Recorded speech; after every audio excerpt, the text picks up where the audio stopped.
Records here, it's Frederick here. Murray Smith is absent. Dylan Southern and Michael Johnson. is here. Right? You're here. Anyway, we have a quorum. So we can have a meeting. Receive comments from the public. And looks like Peter Perez is here. And he wants to make a public comment. For Bob. Well, he's going to be on the agenda here as part of our regular agenda. So, You can go after Bob. no, you're. Yeah, I think it's part of the same item. okay. So anyway, he's on that regular agenda rather than a public comment because we don't want to limit him to 3 minutes. Right, Bob? Anyway. You don't want to be limited to 3 minutes. No, but you're on the regular agenda. Okay. So, and then Craig Heiser, Cindy Heiser. Do you want to make public comments? Well, do this. But do I stand and approach the dais like we do at our? Sure. We're informal Well, here. Thank you for what you guys. If I do. get up here, because somebody can see you on TV, Back of your head at least. at least the back of your head. Hello. Thank you all for what you do. I know what it is to serve the public. It's a commitment. And I'm really here to listen and learn. I was informed by Bob and Eric that you all were possibly considering some changes to the way things go today with the MUDs. And so I just want to learn about that and then support the decision that you guys make. It's best for the Woodlands, honestly. So that's why I'm here. And we do have a concert tonight, so we'll be leaving early. Thank you all. So you're just here for the parking? I'm sorry. Sure. Yeah, good party. It's okay, I'll go ahead and go now. It's all right, Ken. Pardon me? Is it all right if I go ahead and go now? Sure, you got a concert? Yes. Yes, but he is the I am the concert. Thank y'all for having me. Great new board here. You guys are looking good. I'm here to support Bob and what he's trying to do. You'll see some really fantastic work that he's done. And it's going to take a while to get this accomplished, but I do believe it's very important for the Woodlands and for Cindy's, with Cindy and Brad and all the rest of the guys on the township. They need to understand and know what we're trying to do to keep involved, because this is George Mitchell's vision, the way we're going forward. Now, MUD 36 has some serious problems. Everything looks okay in the Woodlands financially, except for MUD 36, and it goes back a long ways. We all know about that. All right. I do believe that a rollback election is probably going to be what's necessary. Now, first of all, go to any of your constituents and say, would you like to have your taxes raised, and see what they have to say? Because I don't think there's one of them that says that they would. But I do believe that if you have a town hall that's published and presented properly for the people, for the constituents of MUD 36, you can present it in such a way that they would vote for some kind of a rollback election, so you can raise the tax rates to be in parity with the rest of the Woodlands. So if I can help in any ways, I'm trying to help Bob as much as I can. If y'all have any questions, you know where to get a hold of me. In fact, I don't know where to get a hold of y'all, but you know how to get a hold of me. But I do know that we need to do something, and it's going to take a while, but something has to happen. Thank you. Okay. More comments? Item 3, consider an act on request for adjustments or relief from anyone, tax. Nope. Over charges on water. Okay, the consent agenda. Has everybody had a chance to look at items 4 through 8? Have any questions about the consent agenda? It's good for me. I make a motion to approve the consent Have agenda. a second? Favor? Aye. Aye. Okay, regular agenda. See the monthly SGRI Woodlands Division report. Well, good evening. Our report begins on page 16, runs through page 31 in your packet. Know you have a lot to discuss tonight, so I'll keep it short and sweet, but nothing out of the ordinary, no violations. Water and wastewater is flowing in proper directions. What your peak flow do yesterday? It screamed quite a bit at us. So we received, Just curious. I know we're a month ahead of time, but yeah, not a problem. So next month we'll have a violation. no, but that's what I'm talking about. Yeah. What did you do yesterday? 6.5 inches of rain in 2 hours at wastewater plant 1. Instantaneous flow was 29 million gallons, and then the 2-hour peak was 25 million gallons a day. So plants 2 and 3, not a problem. So it screamed a little bit, but we're good. Anybody got any questions about the report? Might point out that we're still around 3 million gallons a day. Except for yesterday. Except for, well, we average that in. Yeah. That is part of the owner's advisor study, is to determine what the right size of the facility is. So So just a quick question. Even though this is a treatment plant that doesn't treat stormwater, we have that much stormwater getting in. we do. Yes. And I think I brought this up a year ago or so I mean, it seems like it might be better to solve that issue a little bit or versus fixing the plant. Easier said than done. Yeah. We did the low hanging fruit a year or so ago. We put in inflow preventers in the low lying manholes, as was identified in a previous study. But you have in the sanitary sewer evaluation that was done about 4 years ago, it was identified that y'all have about $1 million worth of sanitary sewer work to do, and that's been deferred due to funding shortages. So last year, y'all budgeted about 300,000 with some surplus funds to put towards. And so what we've instructed the consultant to do is go back through that roughly $1 million worth of work and tell us what the most critical $300,000 worth is. But you still have quite a bit of sanitary sewer work that you don't have funding Yeah. for. So it's a bunch of little leaks instead of a few big leaks. Yeah, manhole leaks, pipe leaks and cracks, things like that. Yeah, the sanitary sewer system is not watertight. Oh, no, Yeah. it didn't. It's got Yeah. vents all over the place, right? But they're, small vents versus 29 million gallon holes. Okay. Just to give you guys an update, probably 10 or 12 years ago, they had a consultant that did a infiltration study. And as a result of that study, because of peak flow, they concluded that 75% of all the inflow from the surface was manhole covers with 4 pick holes in them and the surrounding rims. Really? So we can get into that another Okay. time. But Yep. anyway, and as a result of that, the River Authority has replaced, I believe, all of their manhole covers with solid. And Still doesn't work. no, because the muds have about 80 or 85% of all the manholes. Gotcha. But anyway, that's not on the menu. Gotcha. Not on the menu.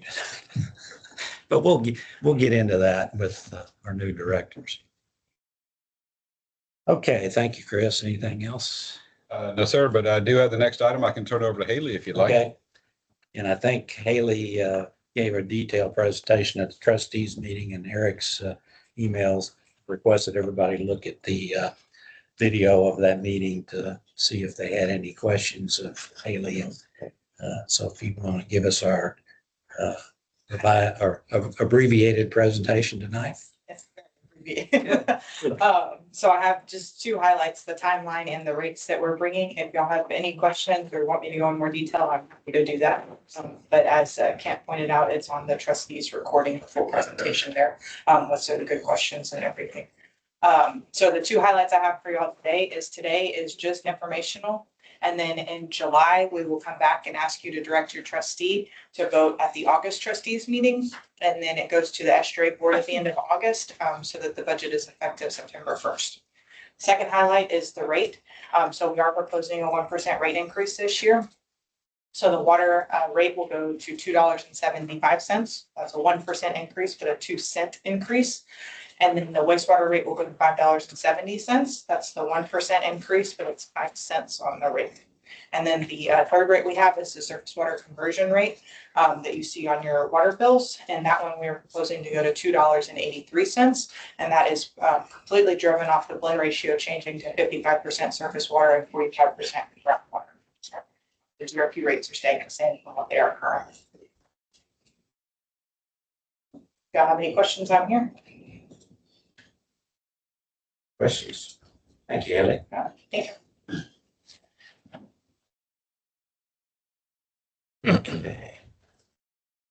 Item 11, consider an act on the supplemental agreement with SGRA for issuance of bonds in connection with Tier 1 water line renewal projects, including discussion on the timing of the Tier 1 water line renewal projects and review of the district payment options.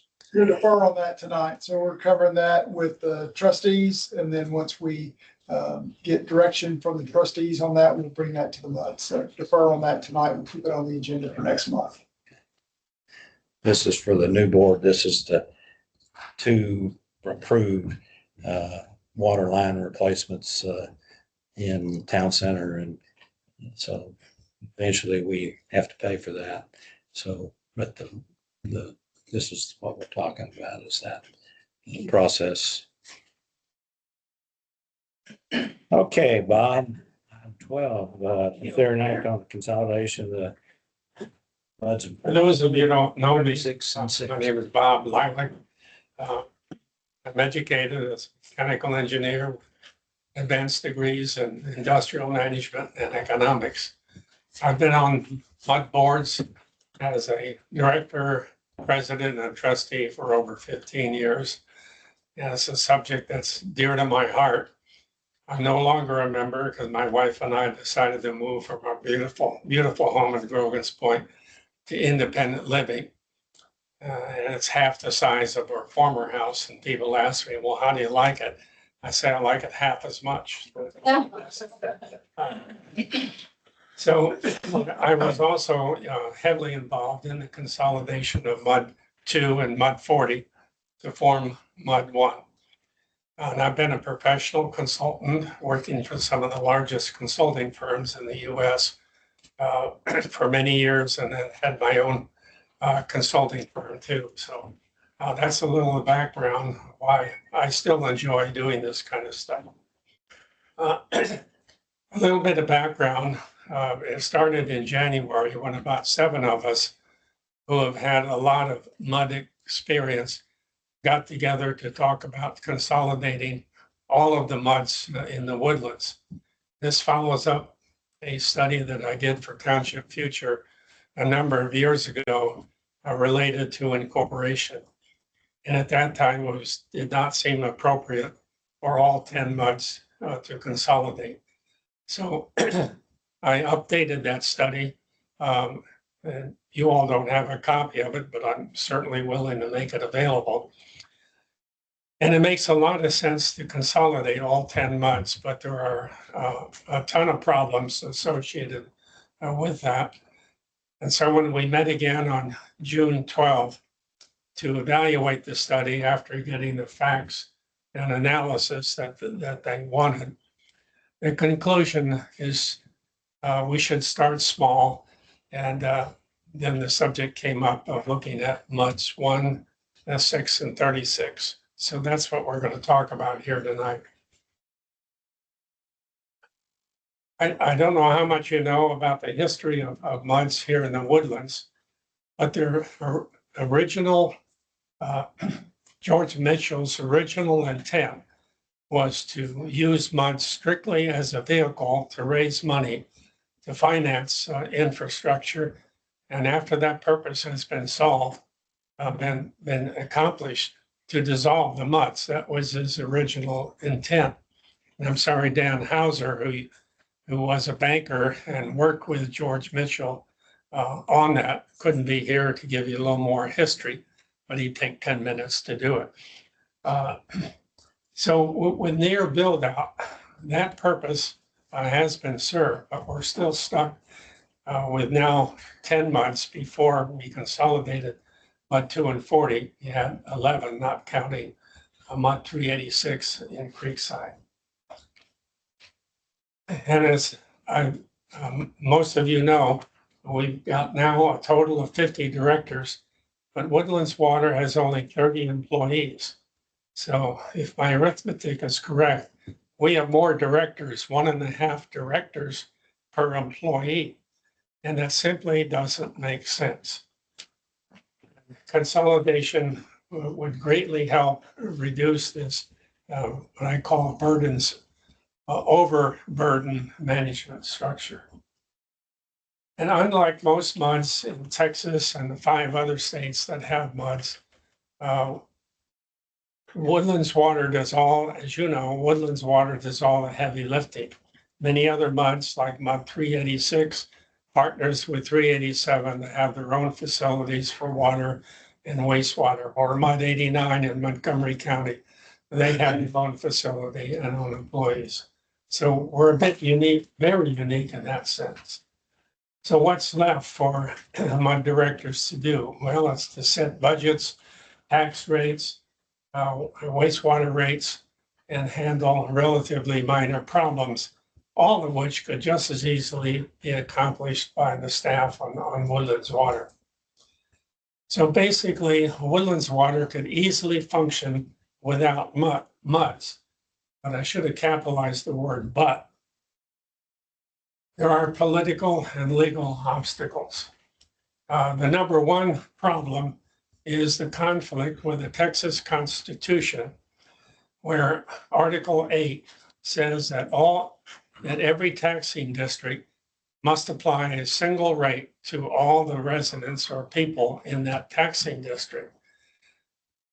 The Texas Water Code, Chapter 54, under consolidation, has a provision that 2 MUDs can actually consolidate, but you can maintain the original taxing districts.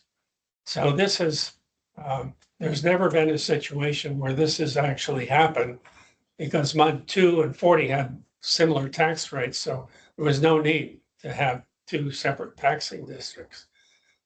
So I've been advised by attorneys in our group that no law is a law until it has either gone in effect with no contest, or it has gone to a court and been upheld. So that's a big problem. And then also another point was, it's just too much to swallow all 10 MUDs at the same time, that you're not going to reach, it's highly unlikely to reach agreement. And it'd be a challenge to reach consensus. And then under a single rate, some residents would pay more, some would pay less, and the split was about 50-50. Some residents would get a reduction up to 46%, and other residents, particularly in MUD 36, would get an increase of 209% in their taxes based on the present tax rate. So again, the consensus was a go slow approach. And what came out of the discussion is that at this time, MUD 1 and 6 best meet the criteria. You can see on the screen here that there are very little differences between the 2 MUDs. And the difference, now, we'd love to include MUD 36, but you know, it means 3 parties have to agree versus 2 parties. And with the go slow approach, the consensus was, let's just try to proceed with MUD 1 and 6, and we want to keep the door open to include a MUD 36. That would be the next thing to work out. Here's the savings are roughly $100,000. They would almost double that if MUD 36 was included. There are a lot of non-economic benefits to consolidation. And that includes eliminating a tax district and then eliminating all the meetings. And I don't know how staff does this, every month, 10 meetings that last anywhere from a half hour to an hour and a half. That's gotta be a big chunk of time that you guys dread during the week.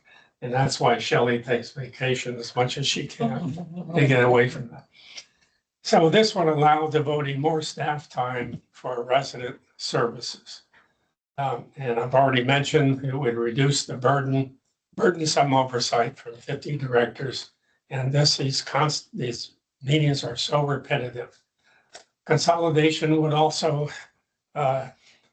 pool the reserves of the consolidated MUDs, which would strengthen their capabilities to deal with bigger projects and emergencies. There are some negatives. Some people perceive that there's a reduction in representation, but we're quick to point out that MUD 46 and 47 would be are still larger than a consolidated MUD 1 and MUD 6. And we've never heard any complaints about inadequate representation. The successful consolidation of MUD 2 and 40, there were no complaints about representation. And in any event, residents typically call Eric or his staff to take care of problems. And if people were to come to me, all I do is pick up the phone and then call Eric and pass it on to him. And how many residents do you see ever attend MUD meetings? So cost of educating the voters and hosting an election is an issue. And the 2021 failure of MUD 6 residents to approve consolidation by a mere 20 votes out of 848 votes cast indicates we did not do a good job of consolidating these two MUDs back in 2021. The directors approved it. MUD 1 residents approved it, but just 20 people in MUD 6 were on the wrong side of a yes vote. But what was also significant is the undervotes. An undervote is someone goes to a poll or goes to cast a ballot and they don't understand what's on this portion of the ballot. So they vote for what they want, but don't vote here. That's considered an undervote. And so how many of those, had they been informed about consolidation, might have changed the outcome? I don't know that. And finally, there's the status quo or inertia, and the old Pennsylvania Dutch saying, if it ain't broke, don't fix it. Well, we look at this not as anything being broke, but this is an improvement. So why should MUD 1 and 6 directors approve the consolidation? It was our view that to disapprove is denying the residents of the right to decide. And it could also be viewed as self-serving. And I previously mentioned voters enthusiastically supported the 2 and 40 consolidation. And I've already talked about the MUD 6. So basically that's the presentation. Open for any questions, and there's some copies here that you can take on your way out.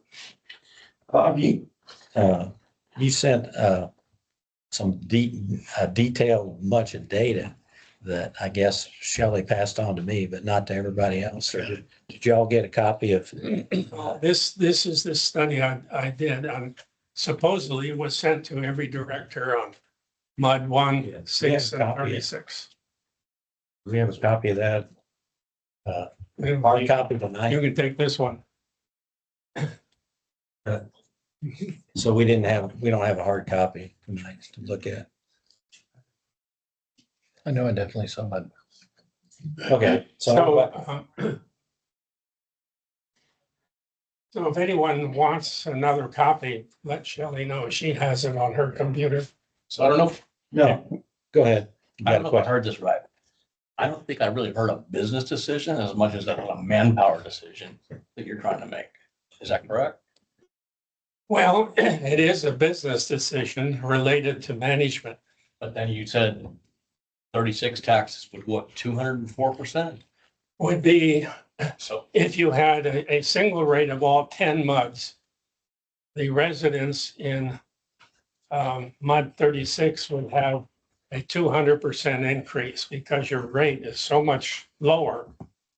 I mean, so that would take me from $362 to $738 in a year. Well, yeah, I wouldn't, no, But what he's saying is, when they were originally talking about it, the idea was put all 10 together. And you've got some districts that have 14, 15% tax rates, you're at 3 and change. So that's what that resultant would be. If MUDs 1 and 6 are at 6 point and change and you're in the 3s, so you 36 is definitely would need to go up, but not to that 14 or 15 or 10 or whatever it was, that was the average of 10. You're looking at more of the average of the 3 MUDs, not of the 10. So that's a little bit big difference. It's why 36 is out for now. It's just one and six. It just doesn't make sense to me. No, but if we, it'd be 50% higher if we combined with 6 and 36. I mean, with 1 and 6. yeah, that's a difference. So ours is 4, theirs is 6, just to, Yeah, that's different. I haven't no, calculated. he hadn't done that. But my first question is if the 3 of us consolidated, I'd recommend it that 1 and 6 cut their tax rate to equal ours. And then we'll start talking. I'm serious. MUD 1 has got like a year and a half worth of reserves based as a percentage of revenue. A year and a half. They could cut their tax rate. And I think that it would, looking at your numbers, it would roughly balance out. They break even. The They're association, accumulating money every year at a 6-cent tax rate. the Association of Water Board Directors recommends MUDs maintain a 16-month reserve. So we're actually over their recommendation. MUD 6 is right around 16, I believe, right around 14 or 16 months. They're very close. You and I talked about this, but I'm going to tell you the fallacy of that argument is there are hundreds and hundreds of MUDs, and most MUDs have their own water wells, their own wastewater treatment plants, or they own a percentage of them directly. So if they lose a water well, say they got 2 or 3, they've got problems. Huge exposure. They got a lot of exposure. We have no mechanical equipment. We've got no electrical equipment. And there's this table, it's on page 6 of this handout. So another one that, but anyway, I want to point out that we have no assets of any water or sewer line over 8 inches, which we can dig up. Most of them are 5 or 6 feet underground. And so a normal MUD where they come up with these numbers have all this exposure that we don't have. Now we got a bond man here. I think when you have capital improvement bonds, don't the bond covenants require you to maintain a certain reserve when you sell them? Is that right? In other words, Generally, when you apply to the TCQ, you have to, demonstrate that you have and can maintain a certain amount of coverage in your debt service fund. right. And But revenue if we bonds, don't- yes, there is a particular, covenant as the. So they require you to, so part of that is probably assuming that they've got bonds and indebtedness. So now that with all these MUDs, and it's been my opinion that they've had way more reserves than they've ever required.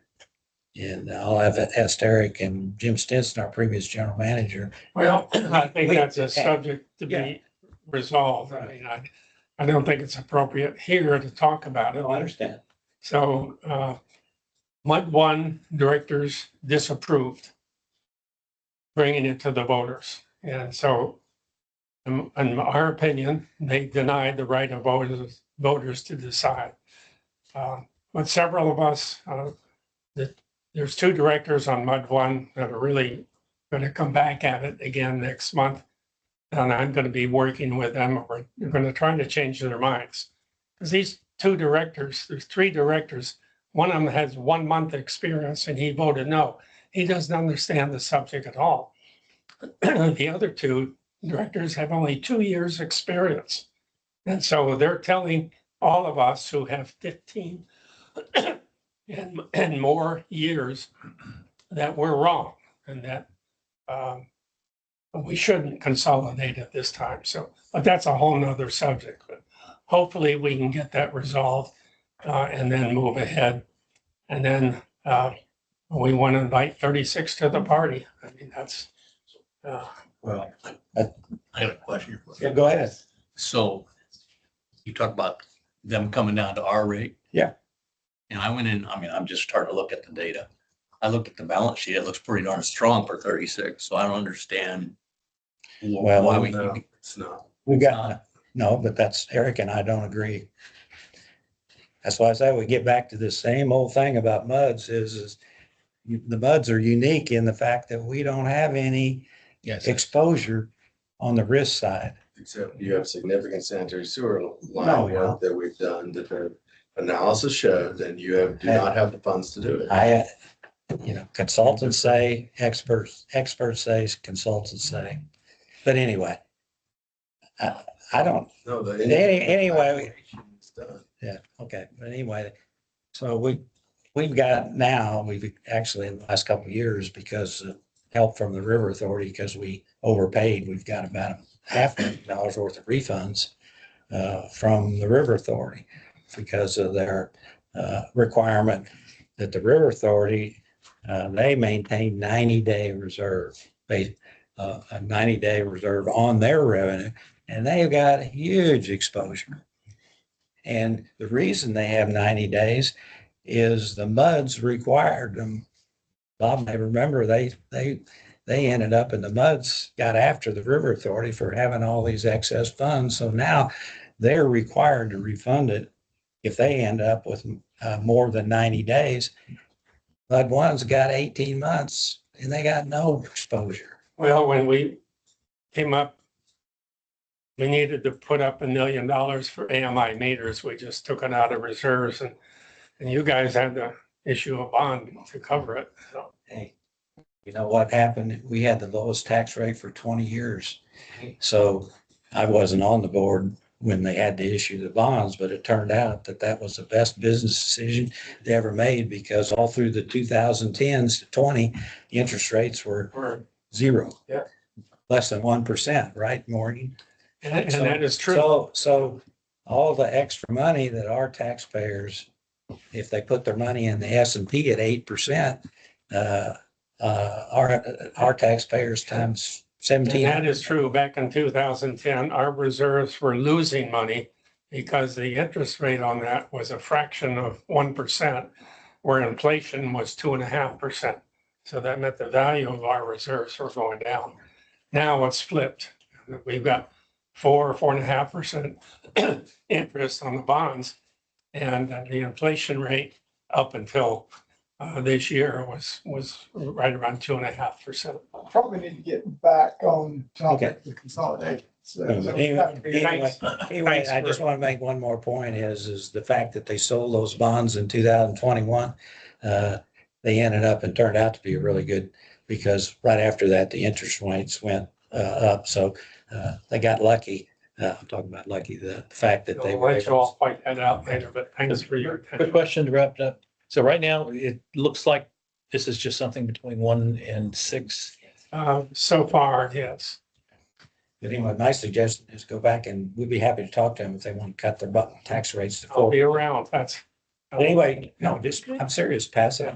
And then calculate what that's going to do to their reserves if they cut it 2 cents, which they should have done long. I've got That's a enough. big Excel spreadsheet. I can put all this in. So it was a great presentation, but could we have more numbers and more data? I don't think I would be able to make any decisions. Well, it's in Having- the study that, and Shelley has it on her computer, so ask her to send it to you.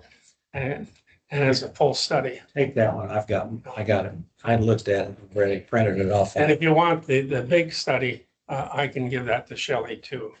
And Or have I already given it to you? No, I'll send you a copy. So, okay, well, thank you very much. Thanks, Okay. Bob. Mhm. And, Thank you, Bob. Bob is no longer a director, but he's a dedicated public servant. I can't quit it. That's Once it. it gets in your blood, No, but I said, you know, he's one of the complimentary, I mean, give compliments to people that thank you very much. are in all this time. Okay, item 13, city attorney's report. Going on there is a friendly reminder, if you haven't completed your cybersecurity and AI training, to try to get that wrapped up. Deadline's in August, but summertime, and wouldn't be surprised for it to fall down or off your to-do list. So that's all I have under 13. Need to cover item 14 as well, unless you have questions for me on 13. Go ahead. 14, need to adopt an order to establish additional meeting places outside the boundaries of the district. Y'all may recall that the location, the old community center across the street used to be a meeting location. That's not available anymore. So Eric has identified the Kevin Brady Library as an alternative out-of-district meeting location that will be in addition to this location still being a meeting location outside the boundaries, the township's office, and the River Authority's Woodland Division office on Sawdust. So we need a motion to adopt those 4 locations as out-of-district meeting locations for the district. And then we have to, under the water code, we have to publish a notice of that. So moved. Okay, this doesn't have anything to do with our field trip. No, Okay, it's if when we want to have an all team meeting Yeah. or something. yeah, So, yeah, I motion have a to. motion. Yep, I move so. It's second. All those in favor, aye. Aye. 15, receiving acts, general manager's report. General manager's report starts on page 81. On page 81, you'll see a summary of all the active projects that are going on throughout the Woodlands. And that's new and redevelopment projects that are going on. There's about 189 open projects right now. When those are constructed, then we need to go out and inspect those, and we conducted 19 inspections on those types of projects last month. We did about 1,000 work orders last month across the Woodlands. Page 83, you can see, and then 84, 85, and 86, you can see all the drainage work that we've been doing all throughout the Woodlands. Some's in 36, some's in the other districts. This is just an example of some things that we've been working on, including some vegetative cutback, as we were going to see tonight on 9X3. You can see we can now drive on some of those areas where we couldn't access them before. On page 86, you can see the mowing schedule. We were supposed to be starting mowing this Monday, and of course, the inclement weather has caused a delay in that. So once it dries out a little bit, they'll be out and mowing for the next round. Let's see, wanted to point out, page 89, we'd like to celebrate milestones. We have an employee that has been with us for 47 years. He's currently a part-time inspector, does the inspections for all of the projects that are going on. So he's a wealth of knowledge. He's basically seen every stick of pipe that's gone into the ground in the Woodlands over the years. Next, or this week, want to let you know, AWBD conference is going on. Start tomorrow and go through Saturday. For anyone that's going, we'll be going there tomorrow and coming back on Saturday. Anything that we gain out of that, we'll bring back to the board to share with you. New director orientation was last Friday, so we had great attendance from new directors. 9 out of 12 directors attended, so it was about 2.5 hours or so, a lot of information. And so we'll be working with the new directors on any questions and things that y'all learned during that. And I think with that, and John is. Speaking, I just want to encourage them as, you know, wading through their SDRA budget, the fact that they can go tour, take advantage of those two, Yeah. the GRP and the plants, and it'll be a big educational plus. So the next time they come, at least you'll understand 24th and 23rd or whatever. what clarifiers and all the associated equipment. Yeah, SGO will conduct their version of the orientation on those days, and then also facility tours. Get a chance to go through the treatment plants and surface water treatment plants. Pretty interesting if you're a technical person. That's right. Yeah. That's all I have. Okay, the trustees report, we were asked for a video. If we got any questions, I'd be happy to answer them. Other than, we all talked about the trip. We'll try to schedule the trip for next meeting for the van trip and up and down the ditches, and hopefully it'll be dry enough. Looks like it's gonna be dry for next week, so they can probably start mowing next Monday. Okay, item 17, do we have any special session? No reason to adjourn to a special session. You don't have to adjourn to come back from because we do have to come back and Right. after the field trip, so we didn't have the field trip, so item 19 is moot, and I'll have a motion to adjourn the meeting. A second. Okay.